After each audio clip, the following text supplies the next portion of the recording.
ನಮಸ್ಕಾರ. ವಿಧುರವಾಣಿಗೆ ಸ್ವಾಗತ. ವಿವಿಧ ಜೀವನ ಮೌಲ್ಯಗಳನ್ನ ನೋಡ್ತಾ ವಿದುರ ನೀತಿಯ ಪಯಣದಲ್ಲಿರುವಂತಹ ಹಿಂದೆ ನಾವು ಭೃತ್ಯರ ವಿಷಯವಾಗಿ, ಭೃತ್ಯರನ್ನ ನೋಡಿಕೊಳ್ಳಬೇಕಾದ ಜವಾಬ್ದಾರಿಯ ವಿಷಯವಾಗಿ ನೋಡಿದ್ವಿ. ಭೃತ್ಯನನ್ನ ನೋಡ್ಕೊಳ್ಳೋದು ಮಾತ್ರ ರಾಜನ ಜವಾಬ್ದಾರಿ ಆಗಿದ್ರೆ ಆ ಭೃತ್ಯ ಮತ್ತು ಯಜಮಾನರ ನಡುವಿನ ಸಂಬಂಧ ಚೆನ್ನಾಗಿರ್ಲಿಕ್ಕೆ ಸಾಧ್ಯ ಇಲ್ಲ. ಹಾಗೆ ಆ ಸೇವಕನಾದವನು ಕೂಡ, ಆ ಕೆಲಸ ಮಾಡುವಂಥವನು ಕೂಡ ರಾಜನ ಬಗ್ಗೆ ಅಷ್ಟೇ ವಿಶ್ವಾಸದಿಂದ ಇರಬೇಕು. ಅದನ್ನು ಕೂಡ ಹೇಳ್ತಾರೆ. ಅಂದ್ರೆ ನಮ್ಗೆ ಹಿರಿಯರು ಹೇಳೋವಾಗ ಯಾವತ್ತೂ ಕೂಡ ಏಕಮುಖಿಯಾಗಿ ಹೇಳೋದೇ ಇಲ್ಲ. ನಾವು ಹೇಳಲ್ವ, ಎರಡು ಕೈ ಸೇರಿದರೆ ಚಪ್ಪಾಳೆ ಆಗತ್ತೆ ಅಂತ.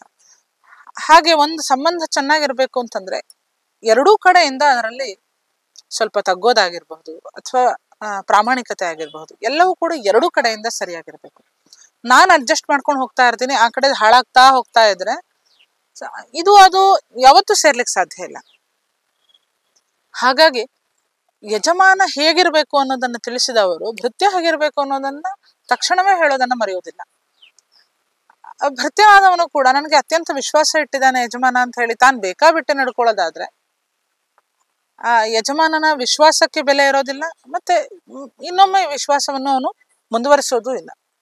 ಹಾಗಾಗಿ ಭೃತ್ಯನಾದವನು ತನ್ನಲ್ಲಿ ವಿಶ್ವಾಸ ಇಟ್ಟ, ತನಗೆ ಪ್ರೀತಿ ತೋರಿಸ್ತಾ ಇರುವಂತಹ ಯಜಮಾನನನ್ನ ಅತ್ಯಂತ ಶ್ರದ್ಧೆಯಿಂದ ಅವನ ಕೆಲಸಗಳಲ್ಲಿ ತೊಡಗ್ತಾ ಅವನನ್ನ ಅಷ್ಟು ಗೌರವದಿಂದ ನಡ್ಕೊಳ್ಬೇಕು. ಅವನ ಜೊತೆಗೆ ಅಕಾಲದಲ್ಲಿ ಮನೆಗೆ ಹೋಗೋದಾಗ್ಲಿ ಅಥವಾ ತನ್ನ ಯಜಮಾನನಿಗೆ ವಿರುದ್ಧವಾದವರ ಜೊತೆಗೆ ಏನೋ ಸಂಪರ್ಕವನ್ನ ಸಾಧಿಸಿಕೊಂಡು ತಾನೇನೋ ಅದರೊಳಗೆ ಮುಂದುವರಿಯೋದಾಗ್ಲಿ, ಇಂಥ ಕೆಲಸಗಳನ್ನ ಅವನು ಮಾಡೋದಕ್ಕೆ ಹೋಗ್ಬಾರ್ದು. ನಾವು ನೋಡ್ತಾ ಇರ್ತೀವಿ ಇವಾಗೆಲ್ಲ ಎಷ್ಟು ರಾಜಕೀಯ ವಿಷಯಗಳಲ್ಲಾಗಿರ್ಬಹುದು, ನಮ್ಮ ಕೆಲಸ ಮಾಡುವಂತಹ ಸ್ಥಳಗಳಲ್ಲಾಗಿರ್ಬೋದು, ಕಚೇರಿಯಲ್ಲಾಗಿರ್ಬೋದು, ಇಂಥ ಅನೇಕ ಘಟನೆಗಳನ್ನ ನಾವು ನೋಡ್ತಾ ಇರ್ತೀವಿ.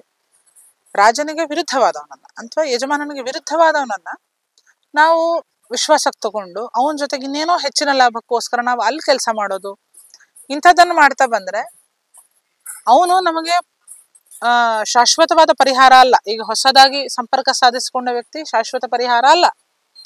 ಜೊತೆಗೆ ಅವನ ಜೊತೆಗೆ ನಾವು ಸಂಪರ್ಕ ಮಾಡಿದೀವಿ ಅಂತ ಗೊತ್ತಾದ್ರೆ ಈ ರಾಜನು ಕೂಡ ಕೈ ಬಿಡುವ ಸಾಧ್ಯತೆಗಳು ಹೆಚ್ಚಿದೆ. ಹಾಗಾಗಿ ತೋ ಭ್ರಷ್ಟಸ್ತೋ ಭ್ರಷ್ಟ, ಎರಡೂ ಕಡೆ ಇಲ್ಲ ಅಂತ ಆಗೋ ಪರಿಸ್ಥಿತಿಗಳು ದೂರ ಇಲ್ಲ. ಹಾಗಾಗಿ ಯಾವತ್ತೂ ಕೂಡ ವಿಶ್ವಾಸವನ್ನ ಗಳಿಸಿಕೊಂಡಂತಹ ಸ್ಥಳದಲ್ಲಿ ಆ ವಿಶ್ವಾಸಘಾತುಕತನವನ್ನ ಎಂದೂ ಮಾಡಬಾರದು.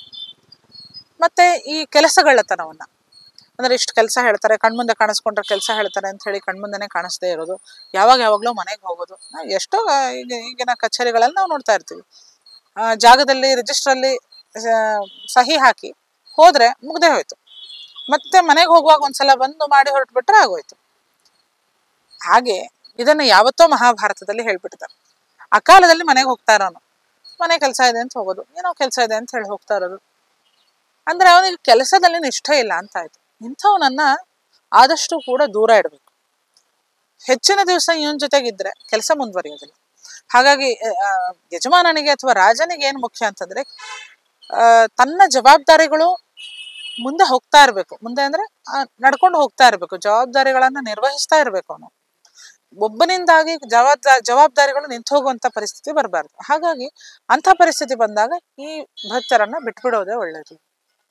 ಯಜಮಾನನಿಗೂ ಜವಾಬ್ದಾರಿ ಇದೆ ಹೇಗ್ ನಡ್ಕೊಳ್ಬೇಕು ಅನ್ನೋದಕ್ಕೆ, ಹಾಗೆ ಭೃತ್ಯನಿಗೂ ಒಂದು ಜವಾಬ್ದಾರಿ ಇದೆ. ಕೇವಲ ಹಕ್ಕು ಮಂಡನೆ ಒಂದೊಂದೇ ದೊಡ್ಡ ವಿಷಯ ಅಲ್ಲ. ಇನ್ನು ನಮ್ಗೆ ಸಿಗ್ತಾ ಇಲ್ಲ ಅಂತಂದ್ರೆ ಧರಣಿ ಮಾಡ್ಬಿಡೋದು, ಪ್ರತಿಭಟನೆ ಮಾಡ್ಬಿಡೋದು, ಇದು ಪರಿಹಾರ ಅಲ್ಲ. ನೀವು ಹೇಗಿದ್ರಿ ಮುಂಚೆ, ನಮ್ಮ ಎಲ್ಲಾ ಜವಾಬ್ದಾರಿಯನ್ನ ನಿರ್ವಹಿಸುತ್ತಾ ನನಗೇನಾದ್ರೂ ಅನ್ಯಾಯ ಆಗ ಅದನ್ನ ಪ್ರಶ್ನೆ ಮಾಡ್ಬೇಕು. ಮತ್ತೆ ಎಲ್ಲದಕ್ಕೂ ಈ ಧರಣಿ ಪ್ರತಿಭಟನೆಗಳು ಒಂದೇ ದಾರಿಯಾಗಿರೋದಿಲ್ಲ. ಮಾತುಕತೆ ಇದೆಲ್ಲವನ್ನು ಮೀರಿದಾಗ ಇದೇ ದಾರಿ ಅಂತ ಗೊತ್ತಾದಾಗ ಅದನ್ನು ಮಾಡೋದ್ರಲ್ಲಿ ಅರ್ಥ ಇದೆ. ಹಾಗಾಗಿ ಇಬ್ಬರ ಜವಾಬ್ದಾರಿಯನ್ನು ಅರಿತು ನಡೆದ್ರೆ ಒಂದು ರಾಜ್ಯ ಚೆನ್ನಾಗಿರುತ್ತೆ. ಒಂದು ಕಡೆಯಿಂದ ನ್ಯಾಯವನ್ನ ಬಯಸೋದು ಎಷ್ಟು ಸರಿ? ಯಾವಾಗ್ಲೂ ನನಗೆ ಒಳ್ಳೇದಾಗ್ತಾ ಇರ್ಬೇಕು ಅಂತ ನೀನೇನ್ ಬಯಸ್ತಾ ಇದೆಯಲ್ಲ ಧೃತರಾಷ್ಟ್ರ, ಇದು ಎಷ್ಟು ಸರಿ? ನಿನ್ನ ಮಕ್ಕಳಿಗೆ ಮಾತ್ರ ಯಾವಾಗ್ಲೂ ಒಳ್ಳೇದಾಗ್ತಿರ್ಬೇಕು, ಇನ್ನೊಬ್ರೆಲ್ಲ ಹಾಳಾಗ್ಬೇಕು. ನನ್ನನ್ನು ಮಾತ್ರ ಚೆನ್ನಾಗಿಟ್ಟಿರುವಂತ ಭಗವಂತನನ್ನು ಪ್ರಾರ್ಥನೆ ಮಾಡೋದು ಅತ್ಯಂತ ಮೂರ್ಖತನ. ಯಾಕಂದ್ರೆ ಹಾಗಿರ್ಲಿಕ್ಕೆ ಸಾಧ್ಯನೇ ಇಲ್ಲ. ಮನುಷ್ಯ ಸಂಘಜೀವಿ, ಎಲ್ಲರ ಜೊತೆಗೆ ಇದ್ರೆ ಮಾತ್ರ ಚೆನ್ನಾಗಿರ್ತಾನೆ. ಎಲ್ರೂ ಚೆನ್ನಾಗಿರ್ಬೇಕು ಅನ್ನೋದು ನಮ್ಮ ಉದಾತ್ತ ಚಿಂತನೆ ಇದ್ರೆ ಮಾತ್ರ ಅದರಲ್ಲಿ ನಾವು ಒಂದಾಗ್ತೀವಿ, ನಾವು ಚೆನ್ನಾಗಿರ್ತೀವಿ. ಸರ್ವೇ ಜನ ಸುಖಿನೋ ಭವಂತು ಅಂತ ಹಿರಿಯರು ಹೇಳಿದ ಮಾತು ಈ ನಿಟ್ಟಿನಲ್ಲಿ ಅತ್ಯಂತ ಪ್ರಶಸ್ತ. ನಮಸ್ಕಾರ. ಟಿವಿ ವಿಕ್ರಮ, ದೇಶ ನಿಮ್ಮ ಕೈಯಲ್ಲಿ.